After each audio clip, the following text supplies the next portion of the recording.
आपके घर के अंदर की ऊर्जा, आपकी चार दीवारी के अंदर बहने वाला ऊर्जा का प्रवाह, ये वास्तु की वो ऊर्जा होती है जो बहुत हद तक आपके जीवन की खुशियों को कंट्रोल करती है। ये ऊर्जा अगर अवरुद्ध हो जाए, ये ऊर्जा अगर डिस्टर्ब हो जाए ना, तो जीवन में एक पैटर्न बन जाता है मुश्किलों का, जीवन में पैटर्न बन जाता है परेशानियों का। लेकिन घर के वास्तु को व्यवस्थित कैसे रखें?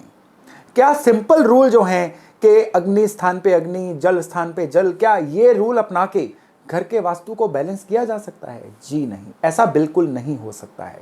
क्योंकि उसका कारण ये है कि आपके घर के अंदर ये जो चलने वाली ऊर्जा है ना, दरअसल इसका जो तालमेल होता है ये आपकी जन्म कुंडली के अनुसार होता है। अगर आप अपने घर की ऊर्जा को अपनी जन्म कुंडली के अनुसार व्यवस्थित कर लें, अपनी जन्म कुंडली के अनुसार आप इस ऊर्जा को अलाइन कर लें, तो फिर यकीन मानिए अब जीवन में चमत्कार घटित होने शुरू होते हैं। आप जितने भी अपने उपाय करते हैं ना, अगर इन उपायों में घर के वास्तु के उपायों को इन्वॉल्व कर लेना, तो आपको मिलने वाला जो फर्क है ना, ये 100 गुना की स्पीड से बढ़ जाता है। आज के वीडियो में हम यही चर्चा करने वाले हैं कि घर के वास्तु को जन्म कुंडली के अनुसार अगर अलाइन करना है तो हमें किन किन चीजों का ध्यान रखना होगा, हमारा वास्तु को बैलेंस करने का पैटर्न जो है ये क्या होना चाहिए। नमस्कार, मेरा नाम है योगेश शर्मा, स्वागत है आपका happy life with Yogesh Sharma में। और दोस्तों, आगे बढ़ने से पहले एक विनम्र निवेदन कि अगर अभी तक आपने अपने इस चैनल को सब्सक्राइब नहीं किया है तो कृपया सब्सक्राइब करिएगा, बेल बटन दबाना ना भूलिएगा। वास्तु की जो ऊर्जा है ना, इसका सीधा सीधा संबंध आपकी कुंडली में बैठे हुए ग्रहों के साथ होता है। घर में हमें पता है वास्तु में हर तत्व का एक एक एरिया होता है। एक जोन होता है जिसको जल का एरिया कहा जाता है, एक जोन होता है जिसको हम फायर का एरिया कहते हैं, एक जोन होता है जिसको हम पृथ्वी तत्व का एरिया कहते हैं। तो घर में सभी जो तत्व होते हैं ना, पंच तत्व, इनके अपने अलग अलग से एरियाज होते हैं।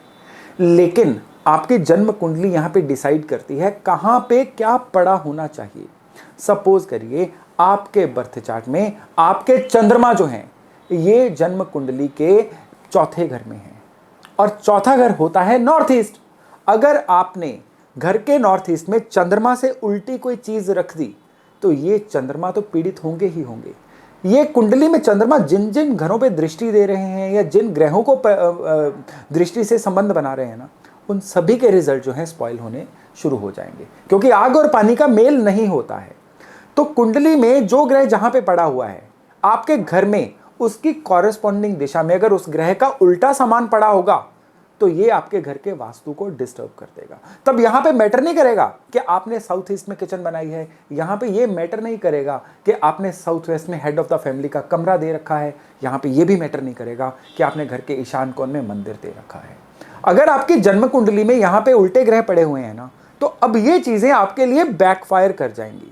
तो यहां पे पहला स्टेप तो ये है कि जन्म कुंडली में जहां जहां पे जो जो ग्रह बैठे हुए हैं ना, उनसे उल्टी चीजें आपके घर के वास्तु की उस दिशा में नहीं होनी चाहिए। यहां पे एक नेचुरल सवाल मन में आता है कि घर की दिशाएं जो हैं कुंडली के अनुसार कैसे देखी जाएं।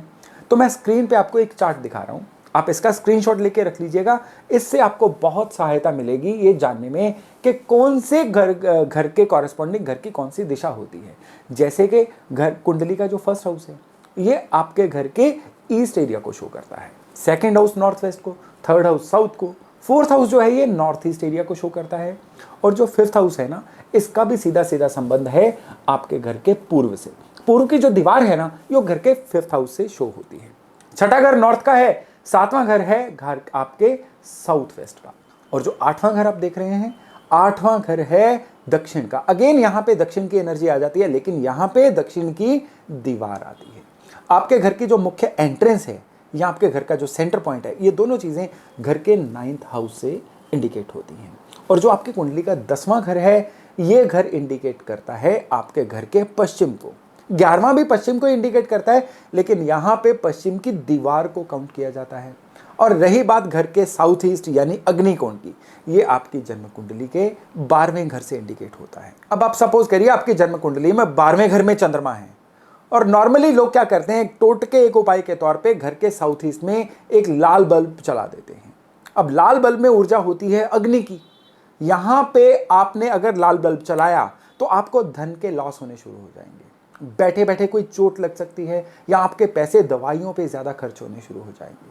अगर आपके बर्थ चार्ट में 8वें घर में राहु है या आपके 7वें घर में भी राहु है और आपने अपना बेडरूम जो है ये साउथ वेस्ट में बना लिया, अब रियली ट्रबल होने वाली है। अब आपको लाइफ में बीमारियां या अचानक से होने वाले लॉसेस जो है ना, इनका सामना करना पड़ेगा।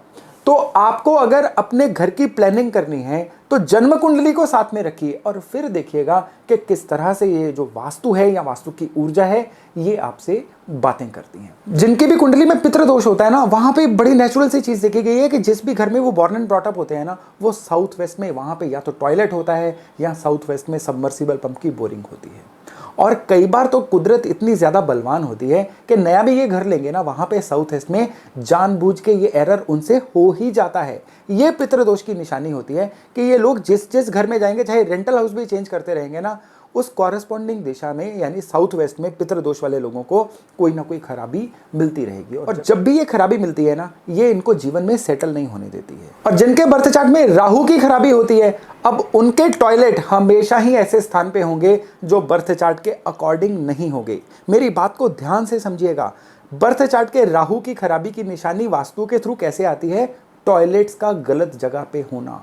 अब घर में नेगेटिविटी इसी के थ्रू आएगी, क्योंकि राहु ने यहां पे ट्रबल देनी है और ये ट्रबल राहु घर के वास्तु से देगा।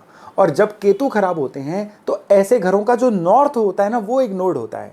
नॉर्थ की केयर नहीं होती है। नॉर्थ में या गंदगी होती है या नॉर्थ में कूड़ेदान पड़ा होता है। नॉर्थ का एरिया घर का सबसे इग्नोर्ड एरिया बन जाता है। और ऐसा होने पे क्या होता है कि जीवन में जो अब अगली जनरेशन होती है ना, स्पेशली बेटे, वो लाइफ में थोड़ा सा उनकी तरक्की रुक जाती है या उनका फोकस जो है लाइफ के टारगेट से हट जाता है।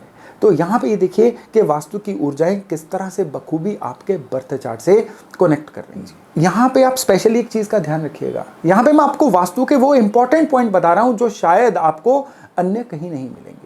जिन भी घरों में सूर्य की पहली रोशनी सही ढंग से लैंड नहीं करती है ना, यानी अगर आपने घर पे ऐसे मोटे मोटे पर्दे लगा रखे हैं कि सुबह पहली सूरज की किरण आपके घर में नहीं आती है, या घर ही वेस्ट फेसिंग है कि घर के पीछे ऊंची बिल्डिंग्स हैं कि सूर्य की जो पहली किरण है ढंग से आपके घर में दोपहर होने तक पहुंच ही नहीं पाती है, ऐसे घरों में क्या होता है कि मंगल खराब हो जाता है। अब आपके बर्थ चार्ट में आप चाहे मूंगा पहन लो, अपने मंगल के कई उपाय कर लो, अब मंगल आपकी जन्म कुंडली में खराब ही रहेगा। ऐसे घर वाले लोगों को चाहिए कि घर के ईस्ट में तांबे का सूरज जरूर लगाएं। लेकिन यहाँ पे फिर एक चीज़ को देखना ज़रूरी है, जैसा मैंने इसी वीडियो के शुरू में बोला था कि अगर आपके पहले घर में राहु होगा जो सूर्य का दुश्मन है, अब घर में तांबे का सूरज नहीं लगेगा, तब उपाय कुछ डिफरेंट हो जाएगा।